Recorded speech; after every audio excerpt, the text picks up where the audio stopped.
안녕하세요, 블라인드마스터 오블입니다. 오늘 소개해드릴 내용은 제가 예전에 자세히 설명드렸었던 두 제품 로와스와 스마트 커튼의 비교 영상입니다. 겉보기엔 언뜻 비슷하게 생겼지만 원단 방식, 금액, 종류 등 공통점보다는 차이점이 더 많은 제품들인데요.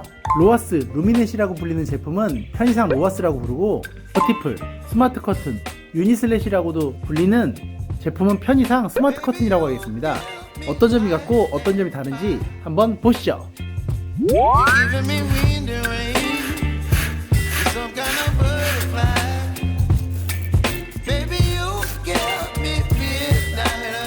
이 제품이 예전부터 나온 최고급 블라인드, 거실 기준으로 속커튼, 겉커튼을 합쳐도 금액이 더 비싼 로와스, 루미넷이라는 제품입니다. 가장 큰 특징은 일단 원단이 연결되어 있다는 점이고요. 좌우로 움직이는 것은 물론 각도 조절까지 되는 최고급 블라인드입니다.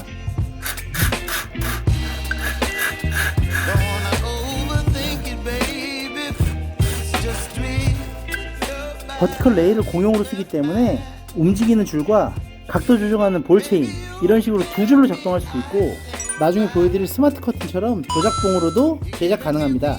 원단이 고급스럽다는 게 가장 큰 장점이고요. 무엇보다도 이런 은은한 컬러톤이 로와스의 매력을 더 올려줍니다. 또한 이렇게 원단 안에 부직포가 또 들어있어서 햇빛 차단율도 다른 제품보다 훨씬 더 뛰어나고요. 이 안쪽의 원단을 안막을 바꿀 경우에는 거의 100%에 가까운 햇빛 차단율도 보여줍니다. 물론 추가 비용이 좀 들겠지만요. 거기에 굉장히 넓은 공간을 필요로 하는 스마트 커튼과 다르게 설치 권장 사이즈는 17cm이긴 하지만 일반 아파트들 대부분이 커튼박스 폭이 15cm입니다. 15cm에서도 살짝 눌리긴 하지만 이상 없이 설치가 되는 모습을 보여줍니다. 스마트 커튼은 20cm가 필요하거든요.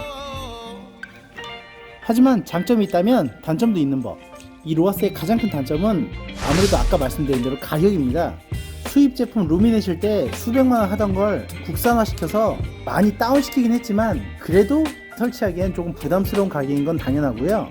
또 하나의 단점은 좁은 선택폭입니다. 컬러가 하나, 둘, 셋, 넷, 다섯 개가 끝입니다. 네, 더 없냐고요? 끝입니다.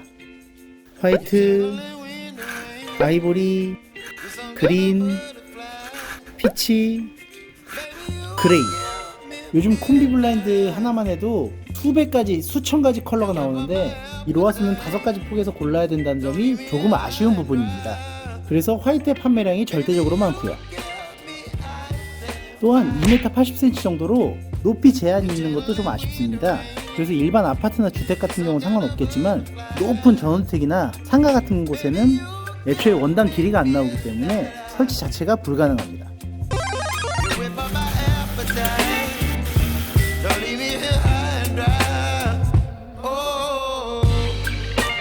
움직이는 방식은 로와스랑 비슷하지만 굉장히 다른 매력으로 인기가 있는 스마트 커튼입니다. 버티플, 유니슬랫이라고도 불리고요. 이 제품의 가장 큰 특징은 뭐니뭐니 해도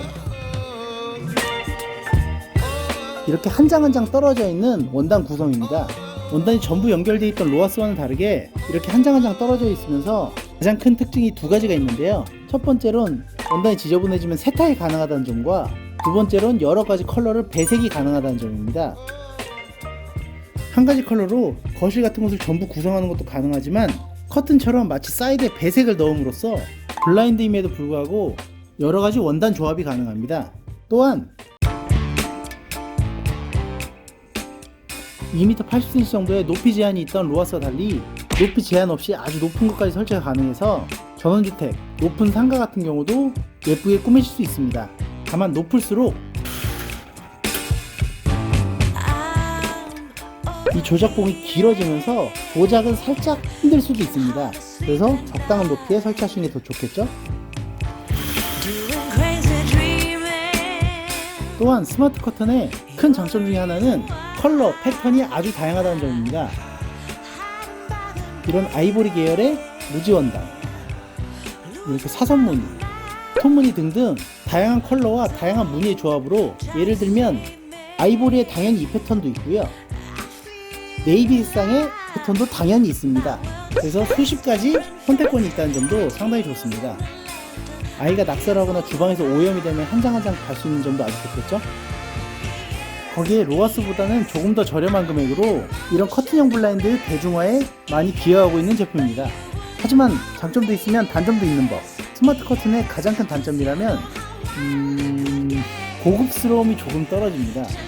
이건 개인들의 취향차가 있어서 섣불리 말씀드리긴 좀 그렇지만 로하스보다는 어딘가 모르게 조금 안 고급스러워 보이는 면이 스마트 커튼의 최대 단점입니다.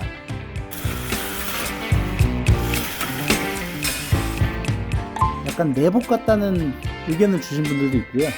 한 장 한 장 되어 있다 보니 창문을 열어두면 바람이 좀 많이 펄럭거리는 것도 단점입니다.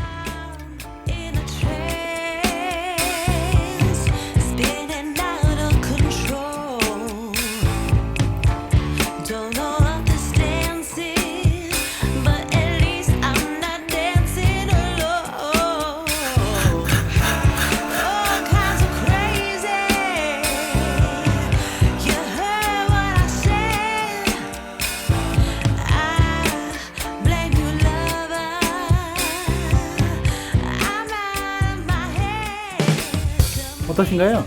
로하스와 스마트 커튼 둘 다 괜찮은 제품이죠? 원단이 연결되어 있어서 고급스럽고 약간 좁은 커튼 박스에도 설치가 가능하고, 하지만 다소 높은 금액과 컬러 선택이 많지 않은 로하스, 그리고 금액대는 로하스보다 저렴하고 높은 곳까지 설치 가능하고 아주 다양한 컬러 선택과 패턴 선택이 있지만 한 장 한 장 떨어져 있음으로 인해서 고급스러움은 약간 떨어지는 스마트 커튼. 우리 집의 구조나 사용 패턴에 맞게, 그리고 경제적인 부분을 고려해서 선택하시면 좋을 것 같습니다. 제 생각엔 난 어차피 화이트를 할 거고 우리 집이 일반 아파트, 일반 주택의 구조다 라고 하신다면 로하스 쪽이 조금 더 나으실 것 같고, 난 포인트 되는 색깔을 할 거고 블라인드 설치한 곳으로 자주 왔다 갔다 한다, 그리고 세탁이 필요하다 라고 하신다면 스마트 커튼 하시는 편이 좋을 것 같습니다. 두 제품 다 현존하는 커튼형 블라인드의 양대 산맥으로서 인기가 많은 제품이니까 잘 비교해보고 구매해보셨으면 좋겠습니다. 둘 다 일반 블라인드보다는 조금 더 비싸요. 어쩔 수 없잖아요, 그쵸? 이 영상으로 로하스 스마트 커튼의 장단점을 잘 알게 돼서 유익하다고 생각되신다면 구독과 좋아요 눌러주시고요. 커튼 블라인드 관련 궁금하신 사항은 댓글로 남겨주시면 영상 제작에 큰 도움이 됩니다. 전 다음번에 더욱 새로운 제품, 다양한 정보로 다시 돌아오겠습니다. 지금까지 블라인드 마스터 오블이었습니다. 감사합니다.